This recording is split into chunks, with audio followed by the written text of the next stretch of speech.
Hello students, welcome to Santosh education point. आज video पिले दशम श्रेणी प्रथम पद्य वंदे उत्कल जननी को सुंदर भाव में आलोचना करिया। जदि यही वीडियो आपन को भल लगे तेबे लाइक सब्सक्राइब एवं निज सांगसाथी को शेयर करंतु। ता सहित पाखे थिबा बेल आइकन को दबाई दिंतु, जहाँफल कि मोर प्रथम वीडियो आपण को निकट में पहुँचब। चल पिले आरंभ करिया से वंदे उत्कल जननी। देख पिले ये जो वंदे उत्कल जननी यही कवितार कवि होउछथि लक्ष्मीकांत महापात्र। से उड़ीसा रे ना घरे घरे कांत कवि रूपे परिचित। से महान व्यक्ति 1888 मसीहा डिसेम्बर 9 तारिख रे माणमासा गुरुवार दिन जन्मग्रहण करथिले। जेहेतु पिले आमे जानिछे ना माणमासा गुरुवार दिन स्वयं माता लक्ष्मी को पूजा कर जाए। तेणुकरी पिले से माणमासा गुरुवार दिन लक्ष्मीकांत जन्मग्रहण होइथिया जो ताको नाम हैला पिले लक्ष्मीकांत। तांकर पिता नाम हैला पिले चौधरी भागवत प्रसाद सामंतराय महापात्र। से जमीदार थिले एवं ताको माता होची पिले राधामणि देवी। से मध्य जमीदारी कन्या।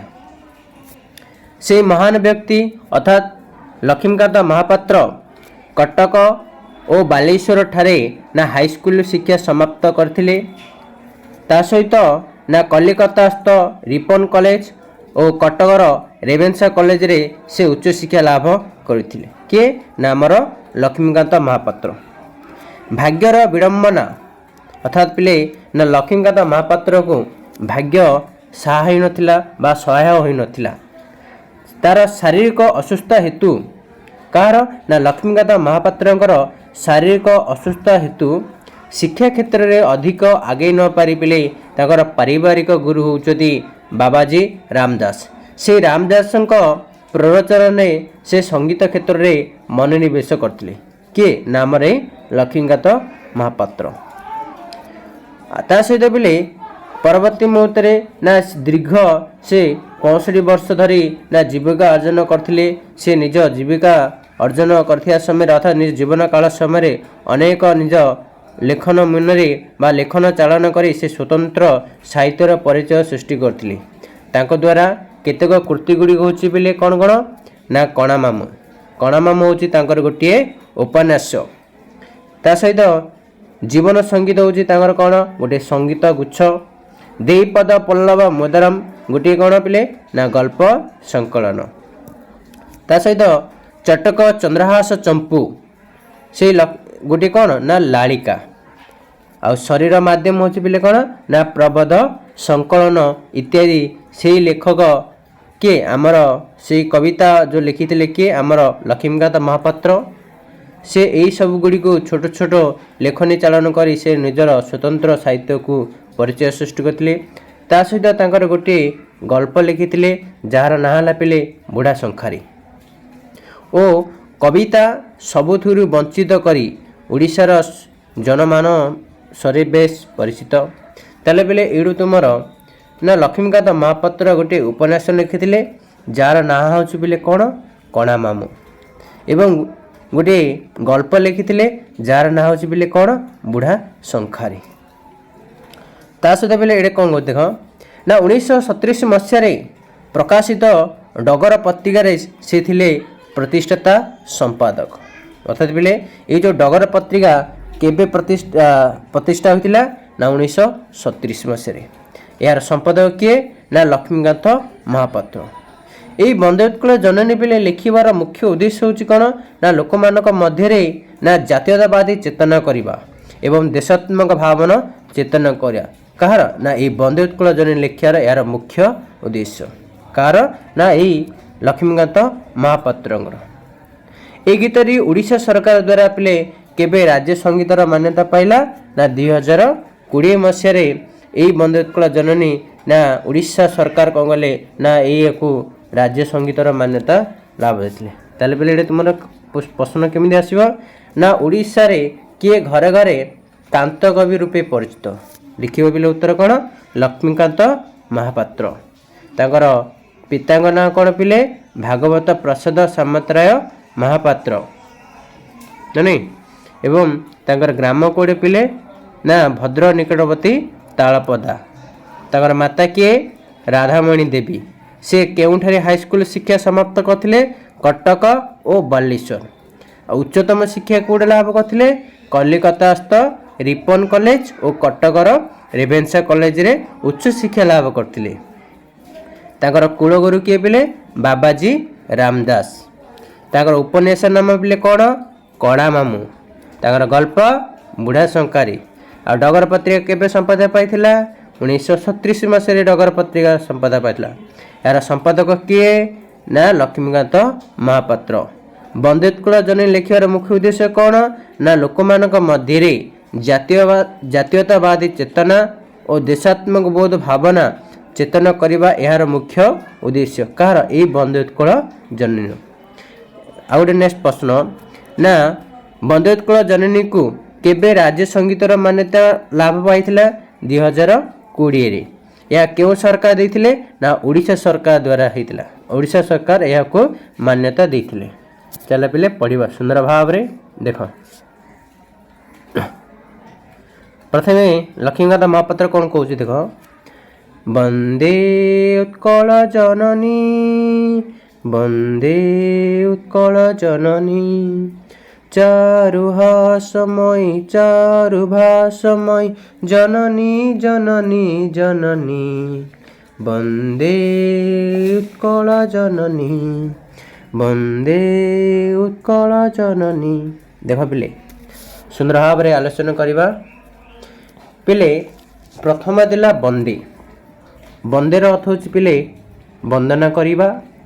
ଉତ୍କଳର ଅର୍ଥ ହେଉଛି ପିଲେ ଓଡ଼ିଶା ପୂର୍ବରୁ ଉତ୍କଳକୁ ଆଗେ ଥିଲା ଉତ୍କଳ ଓଡ଼ିଶା ଉଡ୍ର କଳିଙ୍ଗ ଏଭଳି ଭାବରେ ଉତ୍କଳର ଗୋଟିଏ ଗୋଟିଏ ନାଁ ଥିଲା। ବନ୍ଦେ ବନ୍ଦନା କରୁଛନ୍ତି ଉତ୍କଳ ମାନେ ଓଡ଼ିଶାକୁ। ଜନନୀ ହେଉଛି ପିଲେ ମା। ଚାରୁ ଚାରୁର ଅର୍ଥ ହେଉଛି ପିଲେ ସୁନ୍ଦର। ଚାରୁର ଅର୍ଥ ପିଲେ କ'ଣ ସୁନ୍ଦର। ହାସମୟୀ ହାସମୟୀ ମାନେ କ'ଣ ହସ ସୁନ୍ଦର। ହାସମୟୀ ହେଲା ହସ ସୁନ୍ଦର। ସେ ଚାରୁ ଚାରୁ ମାନେ ସୁନ୍ଦର। ଭାଷାମୟୀ ଭାଷା ସୁନ୍ଦର। ଅର୍ଥାତ୍ ପିଲେ ଏଠାରେ ଲକ୍ଷ୍ମୀକାନ୍ତ ମହାପାତ୍ର ସୁନ୍ଦର ଭାବରେ କହୁଛନ୍ତି କ'ଣ ନା ବନ୍ଦେ ଉତ୍କଳ ଜନନୀ ଅର୍ଥାତ୍ ଏଇ ଉତ୍କଳ ଜନନୀ ଅର୍ଥାତ୍ ଏଇ ଉତ୍କଳ ମାଆକୁ ଏଇ ଲକ୍ଷ୍ମୀକାନ୍ତ ମହାପାତ୍ର ବନ୍ଦନା କରି କହୁଛନ୍ତି କ'ଣ ଲୋ ମା ତୋର ହସ ସୁନ୍ଦର। ଚାରୁ ଭାଷାମୟୀ ତୋର ହସ ସୁନ୍ଦର। ଚାରୁ ଭାଷାମୟୀ ତୋର ଭାଷା ସୁନ୍ଦର। କିଏ କହୁଛନ୍ତି ନା ଆମର ଲକ୍ଷ୍ମୀକାନ୍ତ ମହାପାତ୍ର। କାହାକୁ କହୁଛନ୍ତି ଏଇ ଉତ୍କଳ ଜନନୀ ଏଇ ଉତ୍କଳର ମାଆକୁ କହୁଛନ୍ତି କ'ଣ ନା ବନ୍ଦନା କରି କହୁଛନ୍ତି। କିଭଳି ଭାବରେ କହୁଛନ୍ତି ବନ୍ଦନା କରି କହୁଛନ୍ତି କ'ଣ ଲୋ ମା ତୋର ହସ ସୁନ୍ଦର ତୋର ଭାଷା ସୁନ୍ଦର। ଜନନୀ ଜନନୀ ଜନନୀ ମା ମା ବୋଲି ସମ୍ବୋଧନ କରୁଛନ୍ତି। ତାପରେ ବୁଝାବୁଝି ପିଲେ ଦେଖ।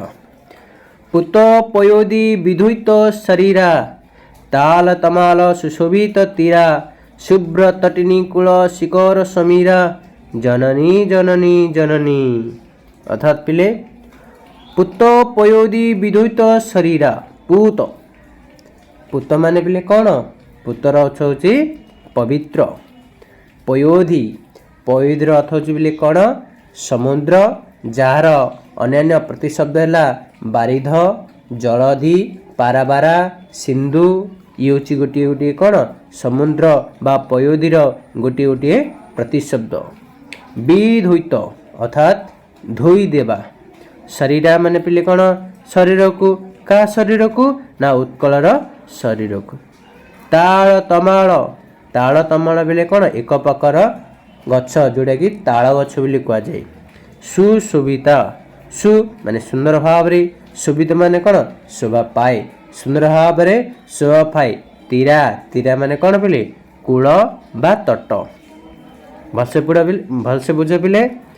ପୁତ ପୟୋଦି ବିଧୋଇତ ଶରୀରା ପୁତ ପୟୋଦି ପବିତ୍ର ସମୁଦ୍ରର ଜଳରାଶି ଉତ୍କଳର ଶରୀରକୁ ପିଲେ କ'ଣ କରୁଛି ବିଧୋଇତ କରୁଛି ଧୋଇ ଦେଉଛି।